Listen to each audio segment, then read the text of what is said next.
We are going to do a new book every 50 years. And we'd like to see you all here when the next one comes out. Actually, we'd like to see either of us. But this was a book, by the way, or a story, that I really began working on about 40 years ago. I have a drawers full of little bits and pieces that I write on scratchy pieces of paper, put in envelopes.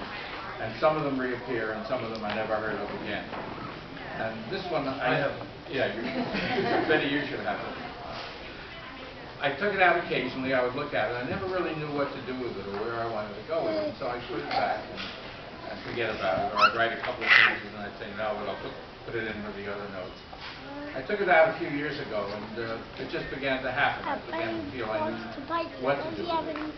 I finished the book and brought it to my editor, who was Jules' editor for a number of books too, Michael DiCaprio, and we immediately agreed that the only person who should do the book was Jules. Can you all hear me? Yeah. So, here we are, and the book is out. It seems to be doing pretty well. So maybe we'll move it up to 45 years or something. But anyway, let me give you Jules to say a few badly chosen words. Well, it's since it took almost 50 years for us to do another book, I guess you can't blame Peter for showing up 15 minutes later at his own book. It's Michael DiCaprio, who is the editor on this book, has been the editor of virtually every one of my children's books from after the Phantom Toll books, from The Man in the Ceiling on. Sent me this manuscript just as soon as Norton had submitted it to Michael, and immediately I knew, within 5 minutes or so, after reading it, his work doesn't take much more than 5 minutes. He works on it for a long time, but then it's but I knew that this was going to be a good book for me. First of all, the idea of doing an ogre in all of the books. I did a giant in one of my books, A Barrel of Glass, which only whet my appetite. I always wanted to bring him back and never did. But the idea of doing one of Norton's ogres, and such a wonderful ogre, such a nasty and yet self-pitying, insecure ogre. It sounded like an ogre who was a Pfeiffer character. I mean, an ogre out of my character Bernard. Bernard is an ogre, and I immediately had the ambition of drawing. I mean, if the ogre was insecure, of course he had to be oversized, and I wanted to do the biggest ogre in the history of ogreship. And so as I started drawing him, not even knowing what size the paper was going to be eventually, because that's a decision the publisher makes, I did a lot of drawings of him stooped, and because he couldn't fit on the page. As big as the drawings I got, he kept filling up and going out of the page, and I loved that. And I loved, of course, the idea of doing a medieval, that fairy tale, Never Never Land setting. The only thing I didn't like was having to do research. I never liked school, and I never did homework, and I hate doing homework to this day. So the way I learned how people dressed in those years is I look at other children's books and steal that. And that's where the costumes come from. And sometimes the drawing style comes from other children's books that somebody else did.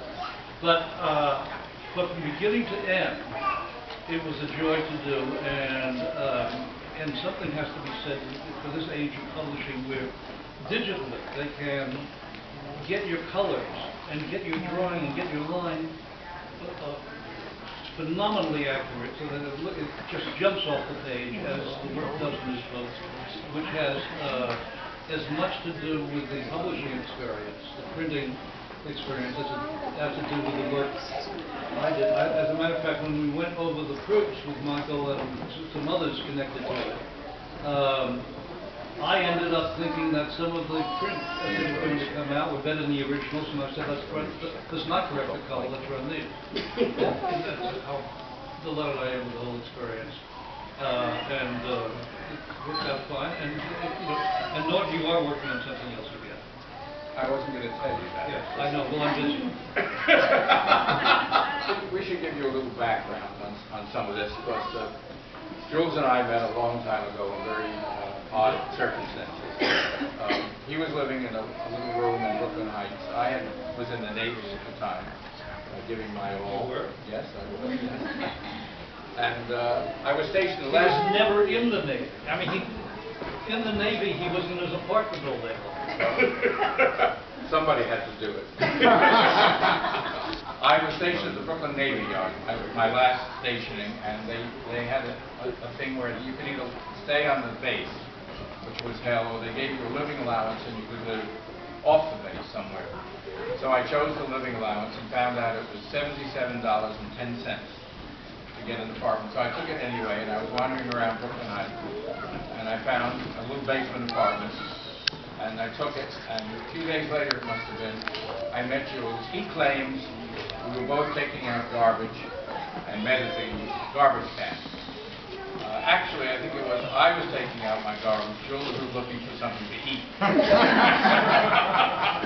anyway, we stayed in that apartment for a number of years, and then the woman decided she wanted to redo the whole place and threw us all out. So we found a duplex at the southern end of Brooklyn Heights, which at the time was very ungentrified and very affordable. And so we moved in there, and I had the upper floor, and Jules and another friend of ours were living on the floor below. And so I worked You'll up. notice he had a whole floor. I shared it. That's true. That's why he paid so much. So she had company. Makes sense. Anyway, I was working. He was seeing what he claims I was running down and showing him my work. I claimed he was running upstairs to see what I was doing. But anyway, he began doing some drawings on his own with some of these things, and they were marvelous. Absolutely marvelous, except for a few little problems. As Jules mentioned, in a self-complimentary way, he didn't like to do much research. There are just things he won't draw. When we started out, near the end of the story in the Phantom Toll, the armies of wisdom arrive on horseback to rescue Rhyme and Reason. Jules doesn't like to draw horses, so he... I didn't know how to. Yes, well, that's why you didn't like to draw. Horses didn't live in the village.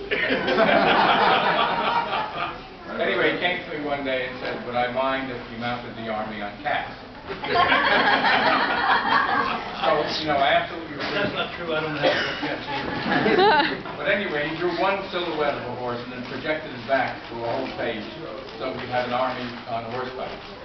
And then I wanted a map, the end papers of the book. When I was growing up, I loved end papers that had maps, like the Arthur Ransom books. And Jules never drew maps, and he never paid attention to maps. If you've ever driven with Jules, you'll understand that. But anyway, I drew the map, and then he took a piece of paper over and redrew it so it looked like his. But what developed ultimately was kind of a little contest between us. I would try to draw things, write about things that he couldn't draw, and he would try to draw things subverting what the text has to say. And there's one, in the book, near the end, there are demons. There are 3 demons called the triple demons of compliments, which were invented just for his purpose. One was tall and thin, one is short and fat, and the other is exactly like the other 2. And so his revenge, if any of you have a copy of the Phantom Toll, on page 18 is someone called the what's his name? The Weatherman, yes, which is me in a toga, running through glasses, beard, somewhat overweight, completely unfair because I never wear a toga. But anyway, we had a lot of fun doing the book, and I think this one is a lot of fun too. At least it gave me an opportunity to use a lot of words. Anything I write where I can use a lot of words, I'm very happy with. But anyway, if you'd like, I'll read you some or all of the book, or if there are any questions. Yeah, I just want to say one thing about the Brooklyn Heights experience. Years later, I mean no more than 2 or 3 years ago, I was taking a nephew of mine through Brooklyn Heights. He had just moved on to Repton Street, where I had lived for some years after Norton and I had left Henry Street, up in Hicks. And I took him to 153 State, where we did the Phantom Toll booth in the duplex. And this was, what, 40 years later. And I show the building, and then I look at the garbage can outside, it says Von Muller. Now, Francis Von Muller was the guy who owned the building when Norton and I lived there with our friend Max Epstein. So I could not believe he was still there, but there it was on the garbage can. So I rang the doorbell, and out comes Francis Von Muller, not looking much older than he did before, and he looked at me and he says, "I still have some of your drawings from that book." Now, that's hard to believe because the Phantom Toll Booth, because it was my first kid's book, and done in a style that wasn't mine. I was trying to make it look a generic children's book, English style. And because I was very insecure about the whole operation, being very smart and canny and not making much money at the time, I didn't want to waste money on good quality paper that I have to throw out, so I drew the whole goddamn book on tracing paper. Now, Norton failed to inform me. Failed to inform me at the time he did the book that he was writing a classic. So virtually none of the drawings exist anymore. They all dissolved, except a few that were framed. And so if I, when I try to have people want to buy the originals, I have to redraw them and fake it. But I use much better quality tracing paper now. There's one small drawing still available, which we brought today and hid in one of the bookshelves. So as you're leaving, you can turn the kids loose. They can tear the place apart, and they're sure to find it.